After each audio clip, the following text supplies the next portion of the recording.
Speak your soul. Speak your soul. Just let it go.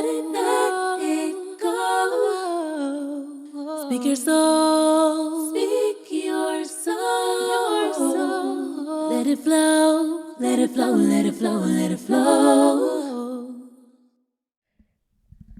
Welcome to another session of Speak Your Soul Sessions. This is Slept on Shay, and today I'm going to be talking about the first date red flags. Now, I encourage you, yes, you, whether you're a man or a woman, go out on dates, have fun, ensure that you really like the person and you're not just using them for a meal ticket or just trying to fill a void or going out with them out of boredom. But if you're getting to know a person, you're really connecting, go ahead and go out on some dates and, get into a space where you might find the love of your life.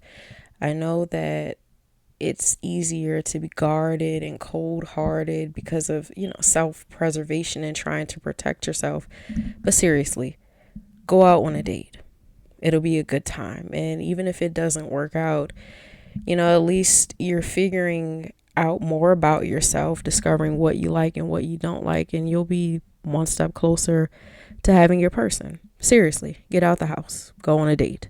It's the only way you're going to be in a relationship.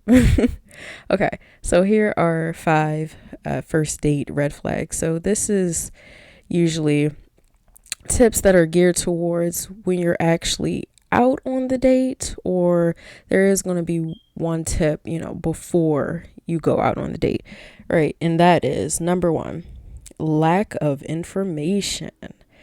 Right. So before going out on a date, you need to have some personal information about this person. I'm sorry. You need to be able to tell your friends or family one identifying piece of information, like their last name, or if you don't have their last name, if you're going out with them, make sure you have a license plate number, and definitely ensure that you are meeting this person in a public space. Do not, I don't care if you're a man, woman, however you identify yourself, do not go to somebody's house or apartment or whatever on the first date. That sends the wrong message. If you're not a real Netflix and chill person, if you don't want to be wined and dined out of your clothes, do not go to a person's house on the first date. Like, you could end up on an episode of Snapped or Unsolved Mysteries. I don't know. Just don't do it. Just don't do it. Go out to public spaces the first few dates, and then when you figure out you can trust the person, then go ahead and maybe eventually go back to their personal space. But hey, it's also your prerogative, not trying to control anybody or tell anybody what to do.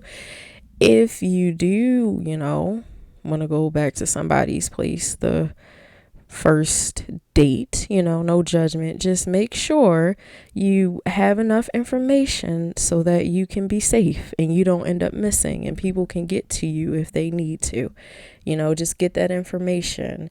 So if somebody is not disclosing a few bits of personal information like last name, if you pull up and they have one of those license plates, yes, this is a thing where it mysteriously, the tag number, whatever, disappears, red flag. Like, if you can't get a little bit of information about this person that can help you stay safe, there's something wrong there.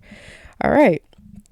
So number 2, ensure that the person is asking you enough questions.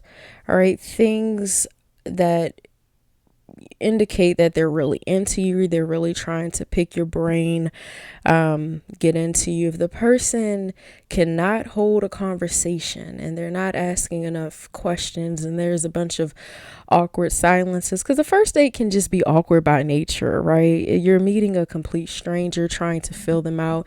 And if you FaceTime with them and talk to them on the phone, there's nothing like really discovering who a person is in person. You get to see their body language, You get to understand more about who they are physically, right? And that can be awkward within itself, but you need to be with a person who's highly engaged, asking you a bunch of questions, trying to get to know you. And you should be the same, right? Ask them questions, really figure out who they are. Now, not everything on the first date has to be very interrogative, but essentially you just want to understand what they want out of life, what makes them tick, right? Okay. Number 3, a person who is bad mouthing their ex and can't stop talking about their ex. Okay. Now, of course, you can ask questions like, why didn't your last relationship work out? There's nothing wrong with that. Learning about what has hurt the person in the past, learning about, maybe you discover a person was in a 3-year relationship, so they have potential for longevity. You can find out a lot of good information about learning about past trauma and things like that. However, if they spend the entire date bad mouthing their ex, talking about their ex, and they're using language where it just seems like they're not really over their ex and you're not sure that they healed and they're really done with that, then that's a red flag. Also, just somebody who continuously bad mouths the opposing gender, right? So it's kind of like the man is sitting there and just talking horribly about women the whole day, like women this, women that, and they're not positive and really just trying to have fun, have a good time. Just red flag. Same for women. If women are like, men ain't beep and all of these things, and they have a lot of negative energy that seems like they're bitter, they haven't healed, especially from their past relationships. Just abort mission right away. Abort. Number 4, right? Some men may not like this, but I don't care. I have to say this. This is not a male bashing channel. But it's speak your soul, right? We're allowed to be honest and say what's on our minds, right? So if a man does not pay for the first date, first couple of dates, just know. And usually, like, you can argue to say, I'm not as much of a traditionalist. There's some ideals that I have about how relationships work that are not necessarily typically traditional, but I am a stickler for men paying for the first few dates. Now, just because I think this is true, it doesn't mean that I'm saying women should require a man to pay for a date that ends up being over $200 and just burns a hole in his pocket. Now, that is not okay.